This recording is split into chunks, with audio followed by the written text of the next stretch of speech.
Aristotle अपना famous cosmological argument पेश करता है अपनी किताब मेटाफिज़िक्स के अंदर, जो कॉस्मोलॉजिकल आर्गूमेंट के बाकी वर्जन से थोड़ा डिफर करता है इन द सेंस कि for example Kalam cosmological argument जो है which is another very famous version of the cosmological argument, वो आर्ग्यू करता है for the existence of God through the premise that everything that exists needs to have a cause of its existence. That's the first premise of the Kalam cosmological argument.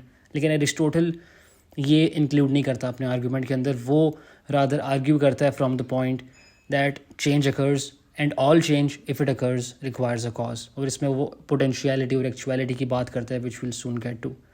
First let's talk about change and the idea of change. Does change really occur?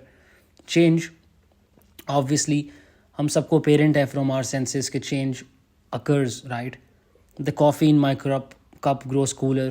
A leaf on the tree outside my window falls to the ground. A puddle grows larger as the rain continues. I sweat a fly and it dies. ये जो मिसालें हैं ये 4 तरह के change को illustrate कर रही हैं. पहला qualitative change, for example the coffee in your cup cools down.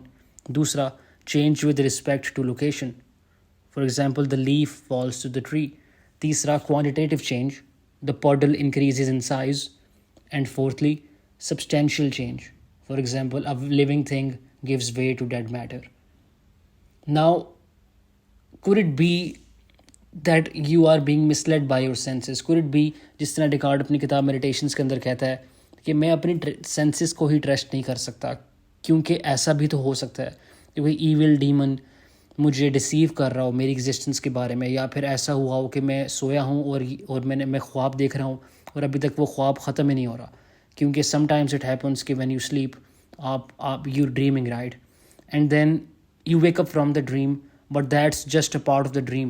You waking up from the dream is just a part of the dream, and you're not actually awake. You're still in that dream. So Descartes said, how could you trust your senses? How could you know anything about anything? मेरा जो भी sensory data है, how can I trust that when I can't even trust my own senses? So if you think about it from that perspective, so does change really occur, या फिर is all of that just you being misled by your senses?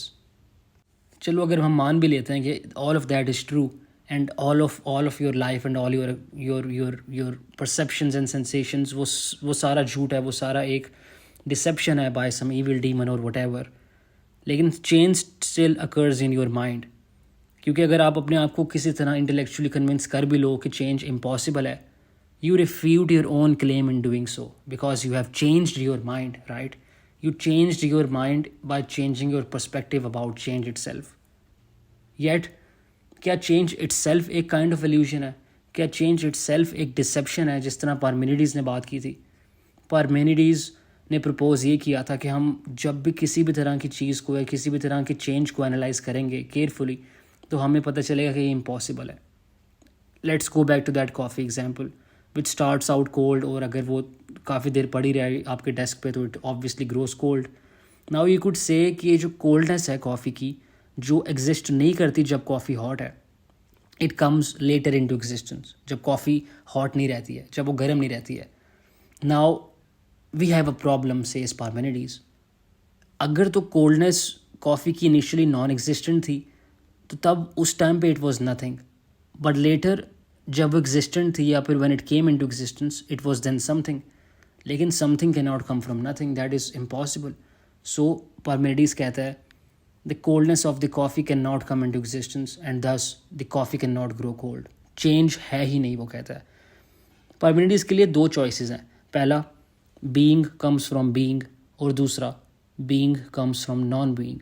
अगर तो पहली option correct है कि being comes from being, तो in the before the same thing existed and after the same thing existed, so no change truly occurred. और अगर दूसरी option है कि being comes into being, वो पहले ही पार्मेनिडीज़ बता चुका है कि something cannot come from nothing, so second option is not possible at all. ज़ीनो ने इसको कंटिन्यू किया और उसने अपनी फेमस पैराडॉक्सेस ऑफ मोशन के अंदर इसी पॉइंट को कंटिन्यू किया, और उसने कहा कि अगर तो आपने फॉर एग्जांपल किसी भी पॉइंट को रीच करना है, राइट? आपने फॉर एग्जांपल 1 किलोमीटर का फासला तय करना है, तो that requires you first reaching the half way point and then you reaching the halfway point between the halfway point and the original position. And then उसके बीच में एक हाफ वे पॉइंट और उसके बीच में एक हाफ वे पॉइंट। अगर आपने 8 कदम चलना है तो आपको 8 कदम चलने से पहले उसका हाफ वे पॉइंट यानी 4 कदम चलना पड़ेगा। 4 कदम के लिए आपको 2 कदम चलना पड़ेगा, 2 के लिए 1, 1 के लिए आधा, आधे के लिए चौथा हिस्सा एंड ऑल ऑफ दैट। और ये एक इन्फिनिट नंबर ऑफ डिविजन्स आप करते जाओगे। So that is absurd, Zeno says कि to travel any distance you will have to travel an infinite number of divisions, subsequent halfway points, but that is impossible. So change or motion itself is impossible. Now ये जो बातें हैं, सारी theories जो हैं जीनो की, पार्मेनिडीज की, ये in theory at least they might be fascinating, but I can say कि अभी मैं किचन से अपने कमरे में आया हूँ to record this video. I walked from the kitchen to my room, right? So that was motion, and I see change all around me. No matter how Parmenides would like to convince me or Zeno would like to convince me, I'm not convinced, right? So in theory Aristotle refutes that, and he says कि जो error है Parmenides का वो उसकी इस वजह से कि he failed to distinguish between two kinds of truths, जिनको Aristotle कहता है per se truths and per accidents truths in regard to being, जिसकी डिटेल्स में हम नहीं जाएंगे अभी। A short overview of his idea would be कि एरिस्टोटल कहता है कि पार्मेनिडीज ने तीसरी ऑप्शन एक्सप्लोर नहीं की।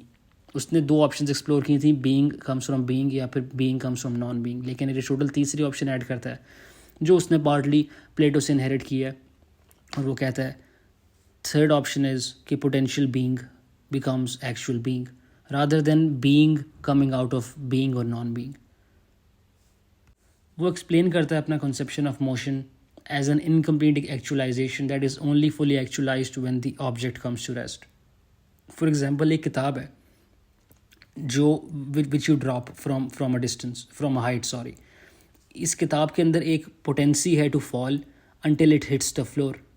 अब ऐसा केस नहीं है कि जो किताब है वो हमेशा से ज़मीन पे पड़ी थी, या फिर it only merely appeared to move through deceptive sense data, nor is the case कि ये जो किताब है ये सडनली आउट ऑफ नोवेयर आ गई, materialised from non being, but rather कि it went from having the potential to fall to having fully fallen.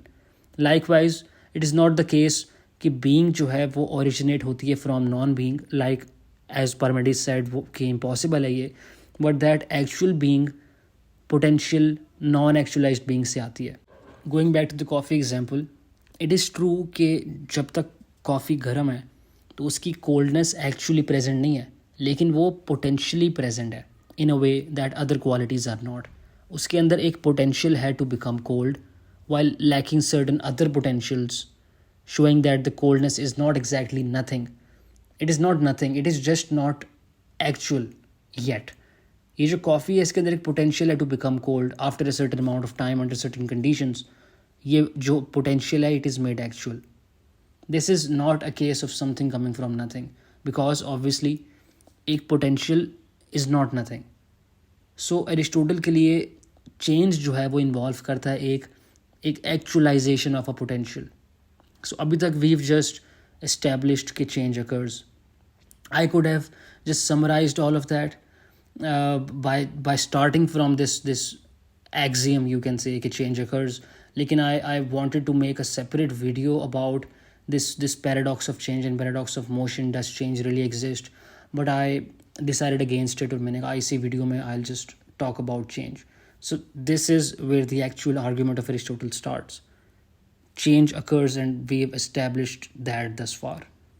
Now change occurs and it requires a changer. Change एक changer require करता है क्योंकि change जो है एक एक्चुअलाइजेशन ऑफ अ पोटेंशियल, और any actualisation of a potential can only be explained by something actual. किसी भी तरह का change can not be brought about by something that is potential itself, क्योंकि change itself is something potential becoming something actual. It cannot be brought about by something potential itself. It should be brought about by something that is actual. और in most cases जब किसी भी चीज़ के अंदर एक potential actualise हो रहा होता है, यानी किसी भी चीज़ के अंदर एक चेंज अकर हो रहा होता है, तो एट टाइम्स एक्चुअलाइज़र जो है उसके अंदर भी एक और चेंज अकर हो रहा होता है, यानी the actualiser is undergoing change itself, thus it is being actualised in which case ये जो एक्चुलाइज़र है इसके अंदर जो चेंज अकर हो रहा है इसके लिए हमें एक और एक्चुलाइज़र चाहिए.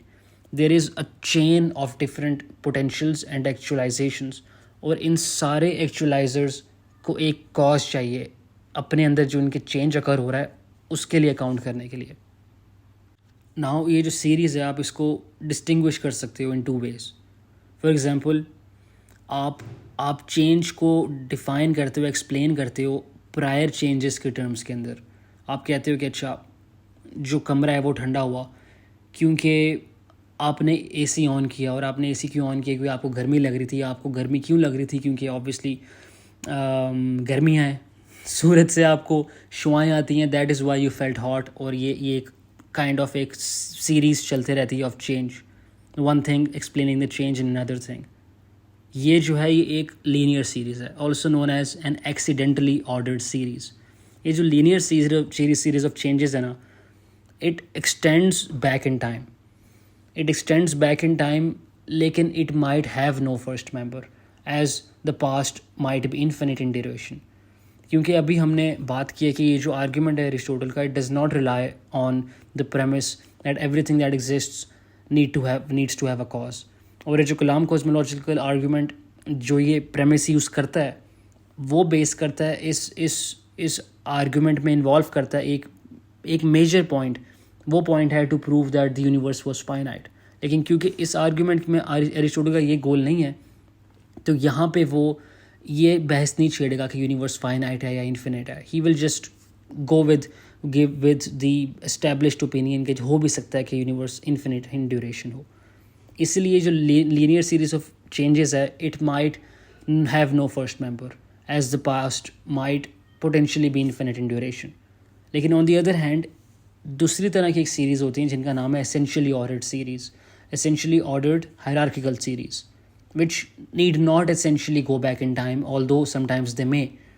और ये फंडामेंटली डिफरेंट होती हैं लीनियर सीरीज़ से, क्योंकि जो इनके चेन के अंदर जो लेटर मेंबर्स होते हैं ना, they have no power to act except in so far as they derive that power from prior members.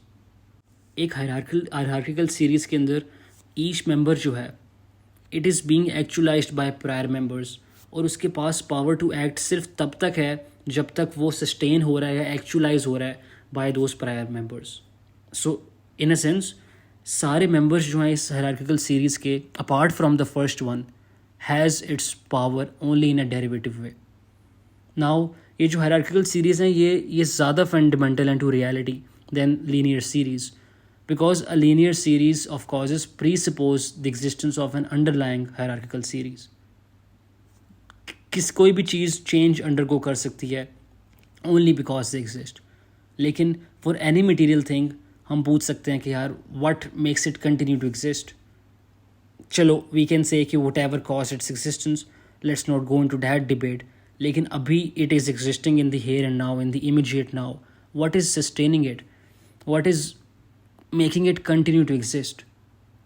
हम ये भी नहीं कह सकते कि ये जो चीज़ें अभी एग्जिस्ट कर रही हैं in the here and now they exist by default, क्योंकि नथिंग हैज़ डिस्ट्रॉयड और broken that thing up yet. So that is why this thing is existing, but that does not explain what is sustaining that thing at any moment. After all, it has the potential to either exist or not to exist, but if it has actualized its potential to exist in the here and now, what is the explanation for that?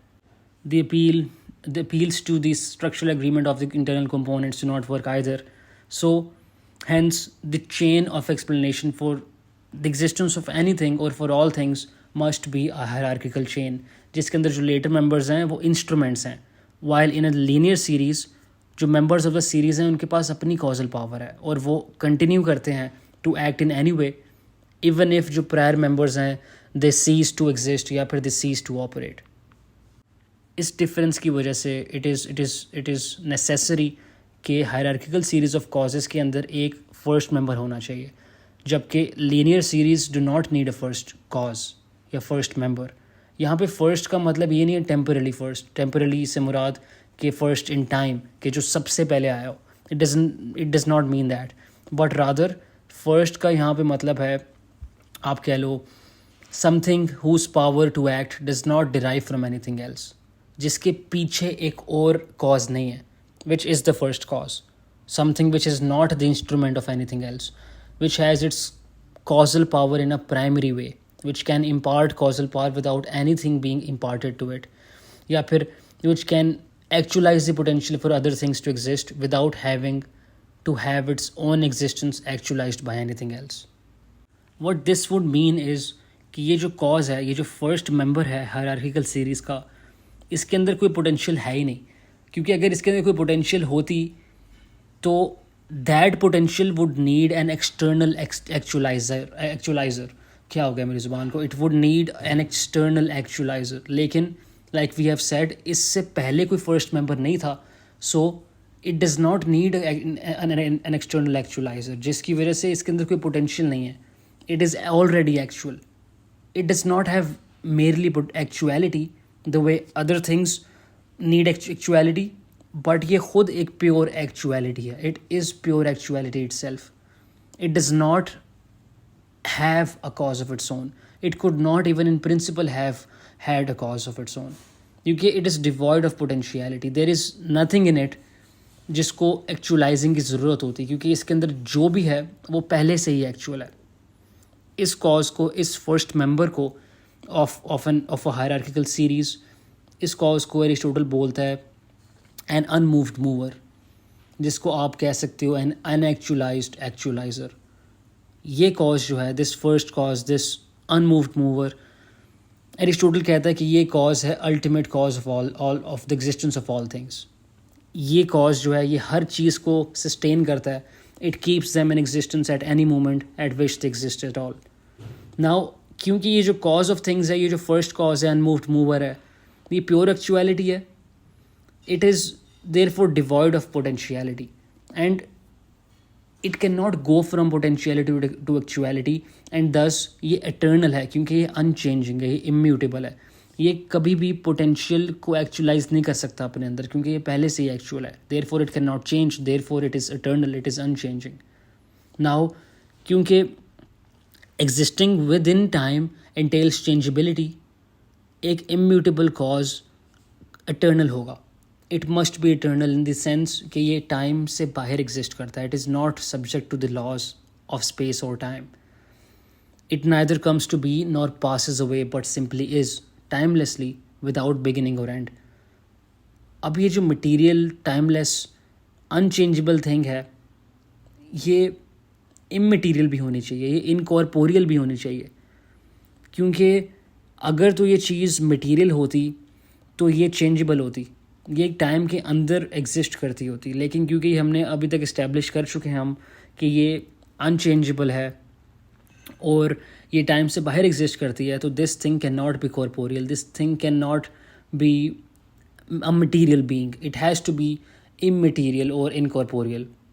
Now किसी भी चीज़ के अंदर जो defect होता है ना, वो एक प्राइवेशन होती है, या फिर वो होता है, आप कह लो एक फेलियर होता है, एक failure to realize a potential that is built in to the nature of that thing. आप मिसाल ले लो एक पेंटर की, for example. A good painter is good to the extent that he has realized his potential for mastery of the various aspects of painting, craftsmanship, composition, etc., etc. While a bad painter is bad to the extent that he has failed to acquire the relevant skills. But ये जो purely actual cause of the world है, ये जो first cause है, ये unmoved mover जो है, ये it does not have any potentiality. It cannot be said to be bad or deficient in any way. But on the contrary, it should be perfect. In that sense, it must be fully good. Like we have said, एक defect होता है किसी भी चीज़ के अंदर, वो एक privation होती है, वो एक फेलियर होता है to realize a potential that is built into the nature of that thing. Hence ये जो फर्स्ट कॉज है, being purely actual, can not be defective, क्योंकि उसके अंदर पोटेंशियल ही नहीं है, उसके अंदर सिर्फ एक्चुअलिटी है. Something is perfect to the extent that its potentials are actualised. Hence ये जो अनमूव्ड मूवर है, it must possess maximal perfection. Now अब ये जो फर्स्ट मूवर है या अनमूव्ड मूवर जो है, ये जो फर्स्ट कॉज है, could there be more than one such cause? क्या इस तरह के 2 कॉज या 100 कॉज हो सकते हैं? No, not even in principle. For example आप एक मिसाल ले लो कि 2 इस तरह के कॉजेज हैं. There are 2 such unmoved movers या 2 such first causes. Even though that's a contradiction in itself, लेकिन आप इसको एज्यूम कर लो। लेकिन आप डिफ्रेंशिएट करते हो दो चीज़ों के अंदर बाय सम डिफ्रेंशिएटिंग फैक्टर, या फिर कोई ऐसी चीज़ जो एक पोजेस करता है और दूसरी लैक करता है। लेकिन as far as something purely actual is concerned, there can be no such distinguishing feature. क्योंकि अगर तो दो ऐसी बीइंग्स हैं, there are two first causes और two first movers, there would have to be something जो एक पोजेस करते हो, एक ऐसी परफेक्शन जो एक पोजेस करता हो और दूसरी पोजेस ना करता हो। लेकिन जो फर्स्ट कॉज है, it is completely devoid of privation and it is purely actual. Hence there can only be one first cause, क्योंकि जो फर्स्ट कॉज है does not lack anything, it has everything, it has every actuality, it does not lack any perfection. तो उसके अंदर कोई भी ऐसी चीज़ नहीं होगी जो उसके पास ना हो और किसी और फर्स्ट कॉज के पास हो। That is why there can only be one first cause. Now, is this first cause all powerful? Yes, because it created everything, it sustains everything, and it is pure actuality itself rather than being just one actuality among others. And therefore, it has power over everything else, and it is the source of the power which everything else has, and therefore it has all possible power. It is then omnipotent. This first cause Aristotle कहता है it must be perfectly good as well, क्योंकि ये अपने potentials realise करता है या फिर करती है to the fullest possible extent. एक प्योरली एक्चुअल कॉज जो है ना, it can not be said to be bad in any way, क्योंकि it lacks nothing and it is perfect. Whatever is in an effect is in its cause in some way, whether formally, virtually या eminently. तो ये जो first cause है, being the purely actual actualiser is the cause of all things. सो ये जो forms हैं या जो पैटर्न्स हैं जो हम अपने इर्द गिर्द चीज़ों के अंदर मैनिफेस्ट देखते हैं, these must in some way be in the purely actualiser. ये जो फॉर्म्स हैं या पैटर्न्स हैं, ये आइदर एक कंक्रीट सेंस में या फिर एज आइडियाज़ एग्जिस्ट कर सकते हैं, but they need to exist in the purely actualiser. So this purely actualiser, इसके पास एक इमेंस या फिर ग्रेटेस्ट इंटेंसिटी ऑफ इंटेलिजेंस होनी चाहिए, because it is the intelligent cause of everything that exists और could exist, and there is nothing that exists और could exist that is not in the range of this causes thoughts.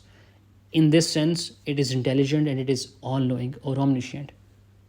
सो ये था Aristotle का argument, जिसके through वो prove करता है कि there exists a purely actual cause of the existence of things, जो एक है, it is one and unique, it is immutable, it is eternal, it is immaterial, it is incorporeal, it is perfect, it is fully good, it is omnipotent, it is intelligent and omniscient. But for there to be such a cause of things is just what it means for God to exist. Hence, Aristotle says God exists.